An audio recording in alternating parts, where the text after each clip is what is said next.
Police emergency. My wife's on the wreck. April 13th, 2017. Early morning. Lough, Erne, Northern Ireland. When officers arrived, her body was floating at the stern, less than 2 meters from her husband. No footprints, no blood, no signs of struggle, only a wet deck, strangely undisturbed. What kind of accident was this? Welcome to Red Eastern True Crime. If you like true crime stories, please subscribe to my channel.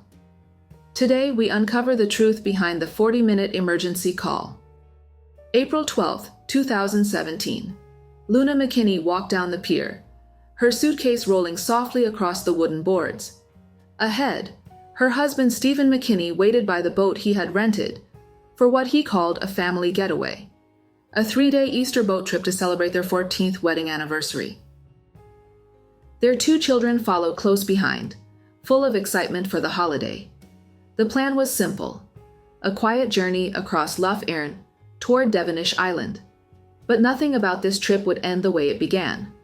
At 1:15 a.m. on April 13th, Northern Ireland's 999 dispatch center received a call from Stephen. My wife fell into the lake.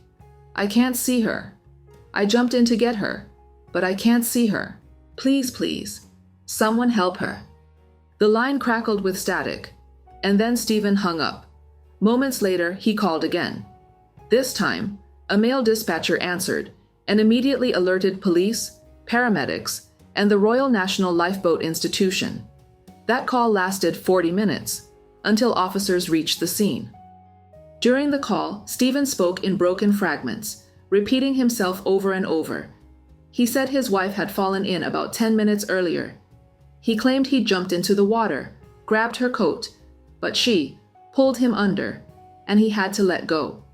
He insisted she wasn't wearing a life jacket, because there were only 2 on board, and she had given them to the children. Stephen explained that Lough had woken up when she felt the boat moving, thought the rope had come loose, went to check it, and fell into the lake. Then he added that he'd heard banging on the hull, maybe from his wife, only to later say he heard nothing at all. He told the operator he was shaking, freezing, but needed to go back into the water to look for her. The dispatcher, realizing he was the only adult on board and the night was near freezing, urged him to stay calm and keep warm. 40 minutes later, police and rescue teams arrived. They found a body floating just behind Stephen's boat. Lough was pulled from the water, pale, cold, unresponsive. Rescuers performed CPR, but it was too late. At 2:52 a.m., she was pronounced dead. At the hospital, Stephen stood over his wife's body, gently stroking her hair and kissing her forehead. He wept in silence, and those around him believed they were witnessing a heartbroken husband. But behind those tears lay a very different truth. Lough was born in 1981 in China, an only child, gentle and kind. At 19, she left home to study in Dublin, Ireland, where she met Stephen McKinney, born in 1976, from Strabane, Northern Ireland. They married young. By 2003, they had a son. 3 years later, a daughter. Before Lough could finish college, she was already a wife and a mother. The family lived in Ireland for a time, then moved to China. Stephen worked as an English teacher in major cities, a comfortable, well-paid job back then. For years, they moved between China and Ireland, until finally settling in County Donegal in 2016. Lough often told her mother back in China that life was good. The children were happy. The scenery was beautiful. She never spoke of the darkness inside her home. On April 6, 2017, Stephen took Lough to Manor House Marina, where he rented a day boat. They went out on the water for a few hours. Lough felt seasick.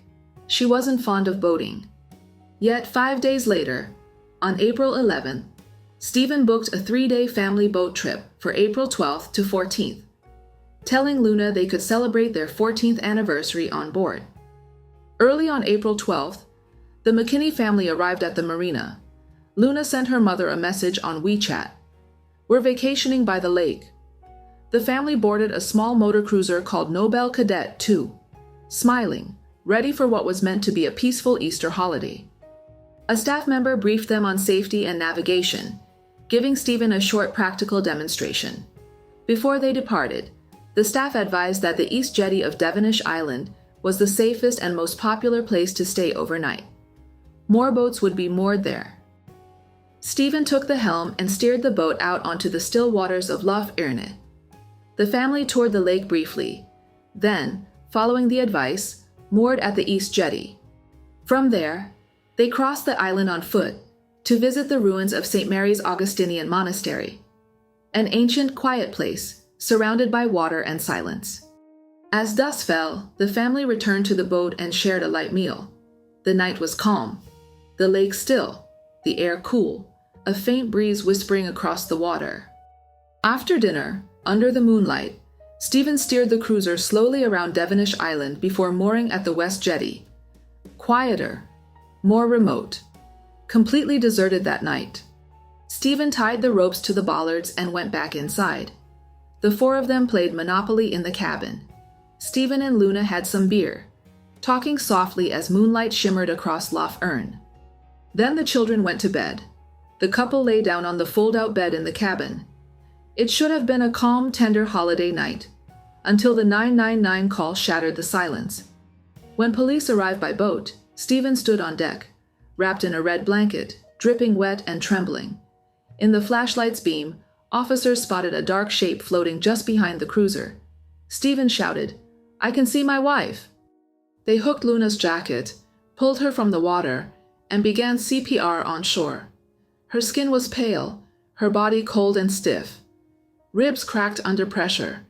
Bubbles rose from her mouth, the foam carrying traces of undigested medication. Paramedics rushed her to the ambulance, still performing CPR, but soon she was pronounced dead. Meanwhile, another officer boarded the cruiser. The deck was wet but tidy. Everything in order. 2 empty water containers. No signs of struggle. The dark object turned out to be a fur-trimmed down jacket. By then, the children had woken. Stephen had changed into dry clothes, anxious and shivering from mild hypothermia. He told medics Luna couldn't swim, that he heard a splash, then cries for help, and jumped in to save her, but never reached her. When Stephen learned Luna was gone, he wept, a husband shattered by loss. Police felt for him, but doubts came quickly.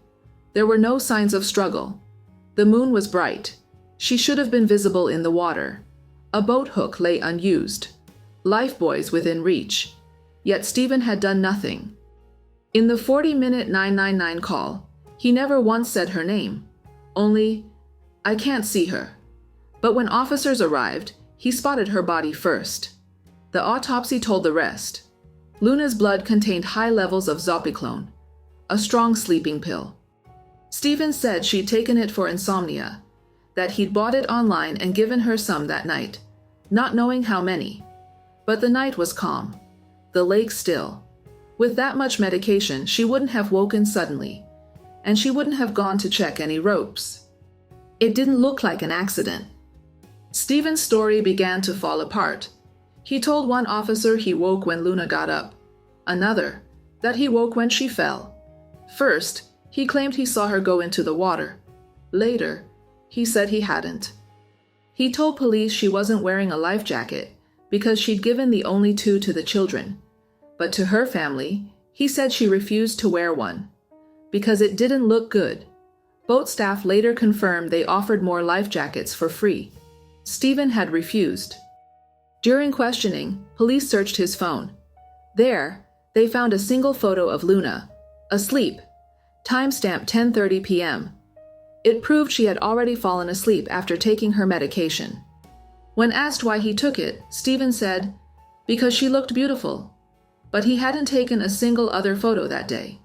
Was she only beautiful when she was asleep or lying down? An officer asked. Stephen hesitated. "I don't remember taking it, but clearly I did." He insisted he hadn't hurt her, that he'd give up everything for just one more minute with his wife. He spoke of love, loss, and pain. But 1 month later, the truth began to surface. Weeks later, Stephen posted an online ad to sell a car. A man responded and met him at a nearby gas station. Stephen said he was selling it on behalf of his wife. They agreed on a price, €3,500, and the man drove away in Luna's car. But when he got home, he opened the glove compartment and found a stack of divorce papers, all in Luna's name. Out of curiosity, he searched her online and discovered she was dead, the victim of a supposed boating accident. He didn't call Stephen. He went straight to the police. Detectives traced the papers to a local family law firm. There, a lawyer showed them records of Luna's visits. And for the first time, investigators saw what really lay beneath this marriage. In September 2016, Luna reached out to a family law firm for the first time. She told the lawyer about her 15-year relationship to Stephen, how they had moved back and forth between China and Ireland with their 2 children. In the early years, she said, life was good, especially in China, where things felt calm, steady, and happy. But in 2011, they returned to Ireland for the children's education. Without the high salary he once earned abroad, Stephen became irritable and volatile. The argument started small, then became constant. 2 years later, he told Luna he had received a job offer in Beijing. They moved again, chasing another new start. But when they arrived, Luna discovered the truth. There was no job. It was a lie. Their fights grew violent, their messages bitter. In one 2014 chat, Stephen blamed her for everything, claiming every wrong he did was because of her. Soon after, he moved out. Then, things turned darker. Stephen started an affair and mocked Luna cruelly, telling her she was like a wet vegetable in bed. At first, she didn't believe him. Then he sent her a video of himself with another woman, naked, in a hotel room. Luna was devastated, but she tried to save the marriage, for her children, for the family. She told him she was willing to change, to do anything if he would just come home. Stephen took advantage of that desperation. Through endless Skype messages, he manipulated and coerced her into degrading sexual acts, including threesomes and other acts she never consented to, and filmed them all. When the family moved back to Ireland in 2016, the humiliation didn't end. It evolved. Stephen was unemployed, but collected a weekly job seeker's allowance from the government. He began drinking more, his moods unpredictable, calm one moment, furious the next.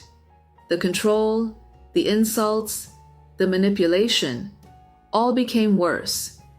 He told Luna to get a job, so she did, at a local Chinese restaurant. Stephen stayed home with the children, yet demanded she pay him babysitting money each week. The pressure wore her down. She no longer wanted to share a bed with him. Some nights she slept beside one of the kids, others on the living room couch. In County Donegal, Luna had no family, no friends, no one to turn to. She never told her mother what was happening. The only people who knew were her boss and co-workers at the restaurant. Her employer later told police that Luna and Stephen barely spoke. They only texted. She had shown her some of those messages. Long, cold, controlling. There were no bruises, but the emotional damage was clear. Then, on March 28, 2017, Luna read a news story. A Chinese woman living in Dublin went missing during a cruise in Italian waters, while vacationing with her husband, who held both Irish and German citizenship, and their 2 young children. Luna turned to her coworker and said quietly, "If anything ever happens to me, it'll be my husband." During those final months, she met a university lecturer named McKinney. He saw what she was living through, the fear, the exhaustion, and urged her to seek help. That's why, back in September 2016, Luna had already walked into a family law office to find a way out of her marriage. In November 2016, Luna met with her lawyer again. She said she wanted a divorce. The lawyer believed the marriage was already over. Only the paperwork remained. But by early 2017, things seemed to ease. Luna's father had passed away. Stephen had undergone surgery. The loss softened her resolve. She wanted to hold on to what was left of her family, and decided for now to stay. Then came April. Just before Easter, Stephen suggested a family boat trip. He told her they could celebrate their upcoming 14th anniversary on the water. Luna might have seen it as a sign of reconciliation, a chance to start over. She didn't know it was a trap. Weeks later, police searched Stephen's home in County Donegal. They found chat logs, photos, and videos, evidence that told a very different story. The children said there had been no argument that night, only a small fight between Luna and her teenage son over a bag of crisps. Then they went to bed and heard nothing more until police woke them on the boat hours later. Detectives concluded Stephen never jumped into the lake. Instead, he had poured 2 buckets of cold water over the red blanket around his shoulders, to make it look as though he had. That night, Luna had taken sleeping pills. She was likely unconscious when he put a padded jacket on her, and either carried her or dragged her half awake onto the deck. Then he let her fall, or pushed her, into the dark water. From the sleeping pills to the trip, to mooring at the most isolated jetty on the lake, to the call claiming he couldn't see her, every detail had been planned. 8 months after Luna's death, in December 2017, Stephen McKinney was arrested at his home in County Donegal. He was charged with the murder of his wife, Luna. Police also released Luna's photograph to the public, appealing for anyone with information to come forward. During questioning, detectives asked Stephen if he knew Luna had met with a divorce lawyer. He said he didn't. He admitted knowing she'd once applied for legal aid, but claimed she later told him she had canceled it. When asked why she might have needed legal aid, Stephen said, "Probably for divorce, but I thought she was joking." He told police he didn't believe she really wanted to leave. When pressed on his contradictions, he simply said, "I don't know. I don't remember." He told officers that after moving back from China, he had continued teaching English online and hoped to find similar work locally. He described Luna as a beautiful woman, but not a good cook.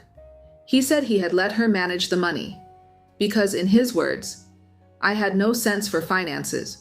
In January 2018, during the first hearing, the court adjourned proceedings.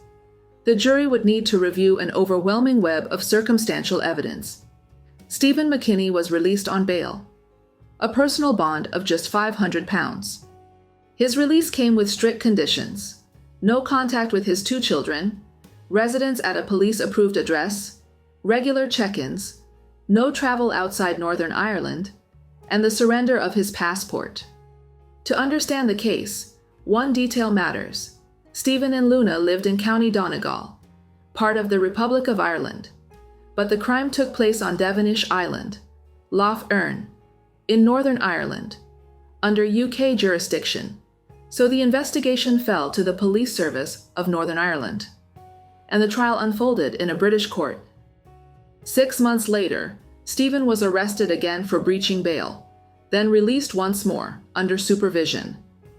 In January 2019, the case moved to Dungannon Crown Court. There, Stephen was formally charged with murder.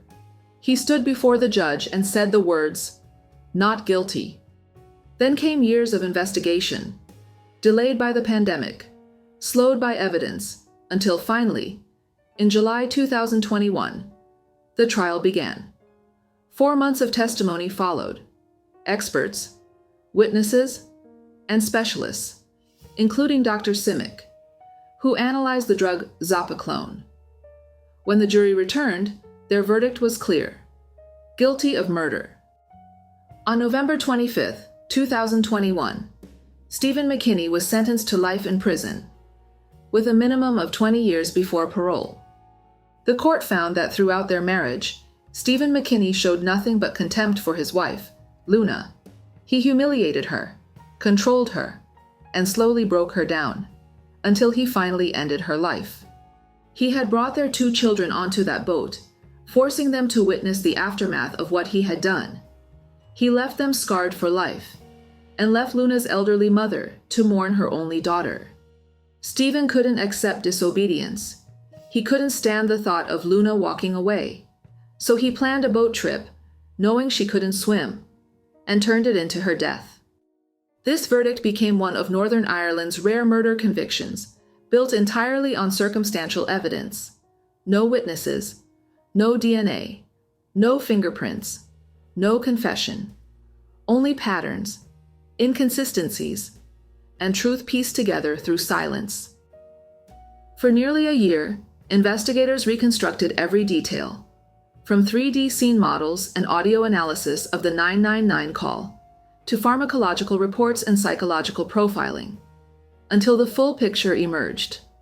In his judgment, the presiding judge commended Detective Chief Inspector Gary Robinson and Detective Carmel McGuinness, whose rigor and persistence were crucial to solving the case. Officer McGuinness later died during the COVID-19 pandemic, but her name remains tied to one of Northern Ireland's most remarkable convictions. After Stephen McKinney was sent to prison, their 2 children were placed with a foster carer in Ireland, but the tragedy did not end there. On September 9, 2022, their son, 18-year-old Erne, took his own life. On the night of his mother's death, he had argued with her over something as trivial as a bag of crisps. Later, his father told him that Luna had taken her own life because of that fight. For years, the boy carried that guilt, believing he was to blame. He could not bear the pain of losing his mother, or the confusion of not knowing whether it was his fault or his father's. In the end, the weight of both truths crushed him. Luna and Stephen's daughter still lives with her foster family. Those who know her hope she can one day heal and live a life untouched by the darkness that destroyed her family. In June 2022, Stephen McKinney filed an appeal. On December 15, 2023, the Court of Appeal dismissed it. Every ground, every claim. Stephen's crimes did not just destroy a marriage. They tore apart the meaning of love, family, and trust. He used affection as control, intimacy as manipulation, and family as a mask for violence. A man who killed not in rage, but in calculation, cold, controlled, without a flicker of remorse. What do you think about this case? Leave your thoughts in the comments below. Thank you so much for watching. If you'd like to hear more true crime stories, please like this video and subscribe to the channel.